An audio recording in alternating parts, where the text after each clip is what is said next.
So serious dad question for you guys, because obviously your kids are older than mine.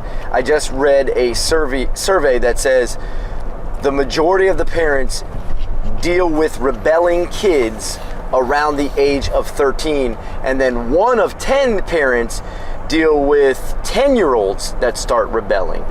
So question 1, when did your kids start rebelling? And 2, how do you then deal with it? Because I'm not there yet. Greg's about to break and I'm his not ready neck for it. now, I'm literally about to break my neck.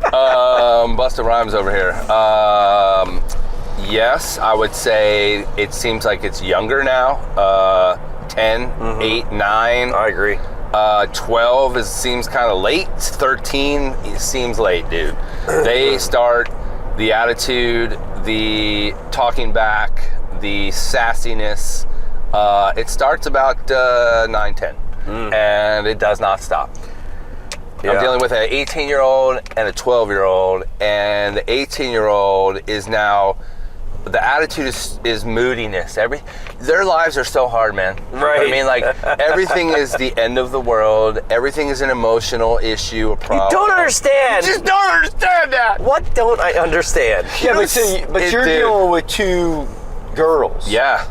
So attitude comes earlier, I think, than boys. I rebelled probably more. I think it was a little bit of a late rebeller with my parents. I think probably like 15, 16 is when I kind of started rebelling a little bit. So maybe boys rebel a little bit later. Maybe I'm wrong on this. I don't know about you. I feel like I didn't really rebel. You did. In the sense of rebelling. I just did things I shouldn't. But that's done. rebelling. That's rebelling. I'll knew tell you shouldn't this. do something that's rebelling. Well, I still kind of do that. I'll tell you this, Kev, because I remember like seeing when you guys post like pictures and videos of your daughter. Yeah. I remember Abby at that age. All the time I say to myself, what happened to my daughter? And what I mean by that is you are going to blink. Yeah.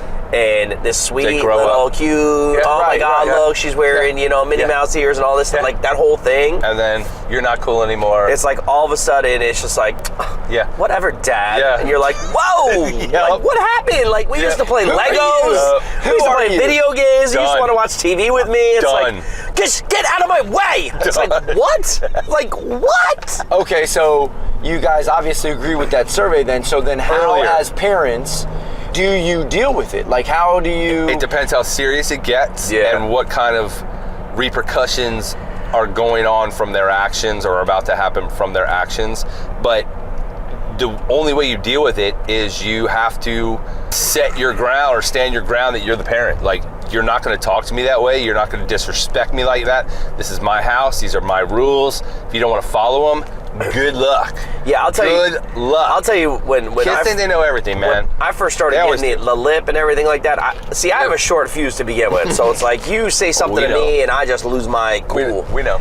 So at first I was like losing my stuff like I used to, and then I just realized that this really wasn't helping the matter. So now I do one of 2 things. Either one, I let her, believe it or not, I let her like just run her mouth. Right. Because what happens is she doesn't stop running her mouth. Right. So she just did.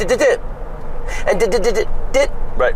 Yeah. And I'm just sitting there and I'm like, are you listening to yourself? Like I'm trying to make her see like you're not making sense. Like you're just running your mouth for no reason. Or the second thing is, which really blows my mind, take the phone away. Oh, Lord. Oh yeah, if you take the phone away,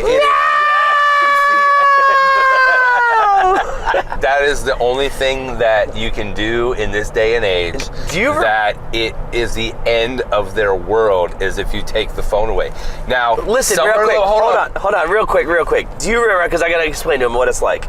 Do you remember the scene from Empire Strikes Back when Darth Vader tells Luke Skywalker that Luke, I am your father, and he's hanging by one hand, and he's like.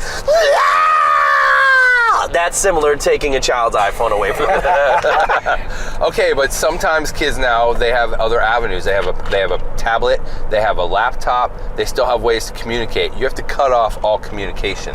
So if you cut off all communication and they have no way to contact their friends or they have no way to be social, that's the end of their world, dude. Like you've literally cut them off. That's the only way you can deal with it. Otherwise, like Ed said, you just let them ramble on and talk smack, but at the end of the day, you still control everything, and they have to know that you're in control of the situation.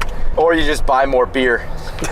drink heavily. That does not work out well. That does not end well. You tried that? I've tried that one too. That does not end well. Because before you know it, you're throwing out on the front lawn, and like, you know, her headboard is out on the front lawn, and you got a My Little Pony stand out there, and all of a sudden it's like, you're that guy. Damn it! And you're out there with your tank top on, and you got a beer in your hand, and there's a whole bunch of random stuff on your front lawn, and the neighbors come out and look at you. Never mind. This only happened one time, but it was really weird. Of course it did. Really bad.